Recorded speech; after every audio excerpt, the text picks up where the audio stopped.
Hello and welcome to our channel. For today's video, I'm going to teach you how to make your TikTok account private. Before we get started, please don't forget to like and subscribe and click the notification bell for you to be updated to our latest tutorial videos. Without further ado, let's now begin. When you create a TikTok account, your profile is automatically made public so that anyone can follow you and view your videos. But if you want to prevent strangers from seeing your content, TikTok lets you make your account private at any time. In just 5 quick steps, you can make your TikTok account private. Here's how. Open the TikTok app on your iPhone or Android. Tap Me at the bottom right corner of your screen.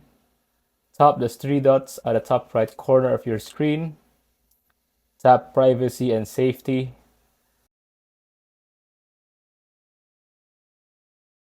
Toggle the slider to the right of Private Account to make your TikTok account private. When the slider turns green, you've made your account private. If you find this video helpful, leave a thumbs up, share it to your friends, and hit the subscribe button. Thanks for watching, and I'll see you soon in the next video.